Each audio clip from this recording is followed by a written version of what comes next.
Anda bayangkan, semua unsur tubuh kita dari ujung kepala sampai ujung kaki, berapa banyak yang berbuat maksiat. Maka terakumulasilah dosa itu. Kadang-kadang lebih banyak daripada amal solehnya. Banyak.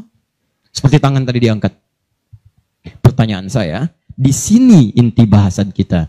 Bagaimana kita menggugurkan dosa-dosa ini, sementara kita paham waktu kita terbatas. Ini akan kita tinggalkan nih. Saya mohon ya, tolong jangan banyak mainnya. Tolong jangan banyak main. Demi Allah saya katakan, ada banyak yang tampak. Ada yang digulung ombak. Sebabnya macam-macam. Gak ada ombak pun meninggal juga. Ada yang kena gempa. Dipertontonkan di hadapan kita untuk memberikan tanda. Hari ini mereka, besok kamu. Hari ini kita antarkan orang lain ke alam kubur. Besok Anda akan diantarkan untuk masuk ke penginapan berikutnya. Maka mohon maaf, jangan banyak bercanda di sini. Ada alam setelahnya. Nah persoalannya, yang di sini nggak dibawa, ini yang kita bawa nih. Cuman dua, kalau nggak bawa pahala, bawa dosa. Maka sebelum kita pindah ke sini, gugurkan dulu. Karena kalau sudah pindah ke sini, tidak ada kesempatan yang kedua untuk menggugurkan ini yang telah banyak terkumpul saat di dunia. Nah, karena waktu kita terbatas, kita tidak tahu kapan akan pulang. Mungkin yang merasa sekarang hidup untuk berkepanjangan, tiba-tiba pulang dari sini, mungkin pulang menghadap Allah Subhanahu wa Ta'ala. Pertanyaannya, Ustadz, apakah ada amalan yang sifatnya cepat, singkat, tapi pahalanya begitu banyak melimpah untuk bisa menutup dosa-dosa yang berlumur yang pernah kami kerjakan? Amalan itu banyak. Salat, sedekah, infak, dan amal lainnya. Tapi persoalannya, waktu kita terbatas. Begitu mengerjakan, ada yang wafat. Begitu belum mengerjakan, ada juga yang meninggal. Sekarang kira-kira, yang pahalanya banyak saat dikerjakan, yang kalau itu didapatkan, dosa-dosa banyak dihapuskan. Jadi kalau yang tadi biasa ngapus satu, ini langsung, begitu dikerjakan, wah 1000 pahala datang, 1000 dosa gugur. Apa saja amalan itu? Kita mulai. 1. Semua amal kebaikan yang kita kerjakan, yang jadi amal saleh, bernilai hasanah, itu dalam fikih disebut dengan sedekah namanya. Ya, saya kasih konsepnya dulu supaya paham. Kullu ma'rufin sedekah. Setiap perbuatan baik itu namanya sedekah. Di nama umumnya sedekah. Salat sedekah, zakat sedekah, infak sedekah. Bahkan bahasa Al-Qur'an disebut juga dengan sedekah. Contoh. Zakat ketika disebutkan dalam Al-Qur'an namanya sedekah. Ya, Quran surah ke-9 ayat 103. Khudz min amwalihim sedekah. Ambil zakat dari harta mereka, tapi disebutnya dengan sedekah. Ya, dikeluarkan pada 8 golongan, sedekah. Ayat ke-60-nya, innamas shadaqatu lil fuqara. Infak, sedekah. Buka Quran surah kedua, ayat 264, paling kiri sebelah bawah. Ya ayyuhalladzina amanu la tubtilu shadaqatikum bil manni wal adha. Jangan kalian batalkan sedekah-sedekah kalian dengan perbuatan yang merusak. Apa contohnya? Kalladzi yunfiqu malahu ria'an nas, seperti orang infak yang ria.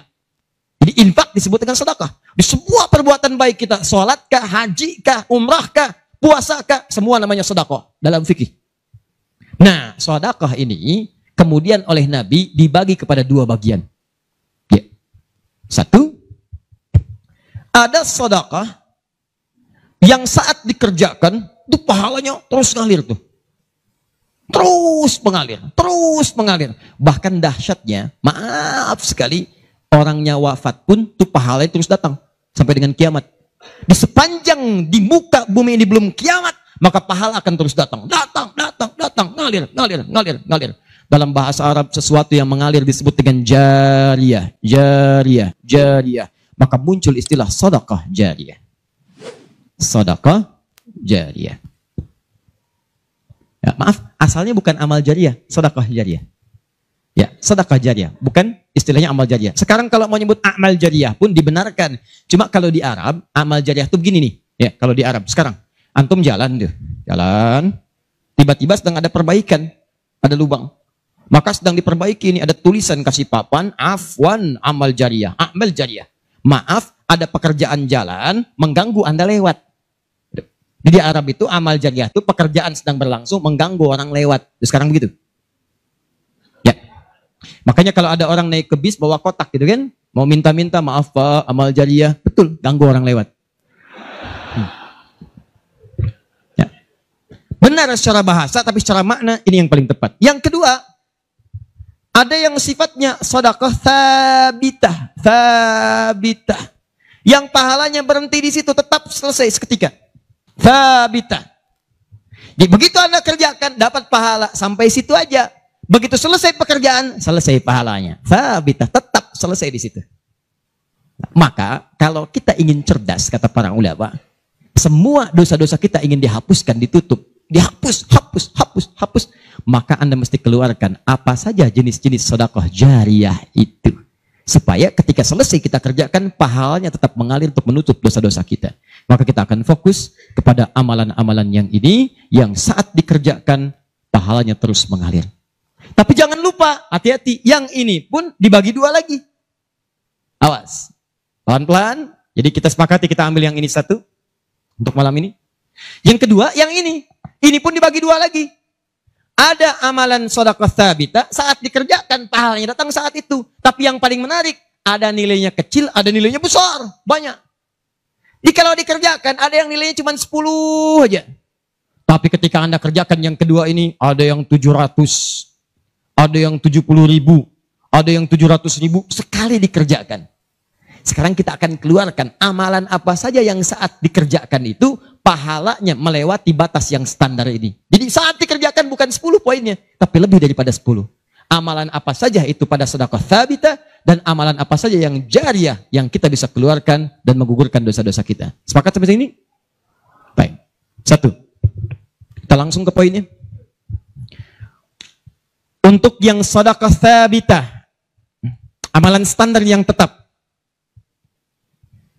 Yang biasa-biasa, contoh, misal, sholat, begitu dikerjakan sekali, dapat 10. Selesai sholatnya, selesai pahalanya. Jelas? Tapi beda ketika antum mengerjakan sholat berjamaah. Ya. Dia tsabitah, tapi pahalanya berlipat. Tsabitah, tapi pahalanya berlipat. Baik, saya mau tanya pada antum, sholat sendirian 10, sholat berjamaah berapa? 27. Maka kalau Anda ada ajakan berjamaah, sekalipun misalnya di tempat itu tidak ditemukan masjid, sedang di kantor, ada teman misalnya, alih-alih Anda sholat sendirian dan tidak bisa menemukan masjid, kenapa nggak ajak teman Anda untuk berjamaah? Walaupun cuma 2 orang. Beda pahalanya teman-teman sekalian sampai 17. Yang satu 10, yang satu 27. Karena sholat berjamaah itu hadisnya dibagi 2. Ada hadis yang mengajak ke masjid, ada hadis yang masjidnya nggak ada, cuman bisa berjamaah. Sholatul jamaati afdalu bin sholatil fardi bisa bin wa isyrina darajah. Sholat berjamaah lebih utama daripada sendirian. 27. Jamaah di sana sifatnya umum. Kalau ada di masjid, usahakan ke masjid. Kalau nggak bisa ke masjid karena alasan syar'i, maka yang penting jamaah. Saya suka bingung nih. Ini kan di rumah kamar banyak, tempat luas. Kenapa kok bisa di rumah ada 5 orang? Ini ada istri, ada suami, anaknya 2, asisten rumah tangga 1. Kok bisa ini sholat di kamar yang ini sholat di kamar yang ini sholat di ruangan yang ini? Kenapa di rumah itu nggak kumpul satu tempat berjamaah? Pahalanya 27. Satu kedua, 500 tahun. 2 ketiga, 500 tahun. Jadi kalau antum sedang lupa-lupa tuh, ingat-ingat dosa. Daripada milih sendirian cuma 10, berapa dosanya pada saat itu? Boleh jadi pahala sholat antum 10, tapi dosanya pada hari itu 20. Tuh. Bagaimana cara nutupnya? Maka biasakan naikkan. Jamaah. 1, sholat berjamaah. Karena itu panggilan-panggilan sholat dalam Al-Quran seringkali menggunakan bentuk jamaah. Silahkan cek. Panggilan sholat pertama Al-Baqarah ayat ketiga. Alladzina yu'minuna bil ghaib wa yuqimunas. Yuqimun, tunaikan dengan orang banyak. Bentuk jamak. Mereka tunaikan dengan orang banyak. Kerjakan dengan banyak orang. Makanya kalau bisa berjamaah, kenapa mesti sendirian? Jelas sampai sini? Kalau antum ke masjid, itu lebih banyak lagi. Tadi sudah saya jelaskan, datangnya dapat 25, masuk masjidnya, i'tikafnya, macam-macamnya. Makanya kalau sudah ada panggilan jamaah untuk ke masjid dan antum bisa mengerjakannya, demi Allah saya katakan, jangan tinggalkan. Jangan tinggalkan.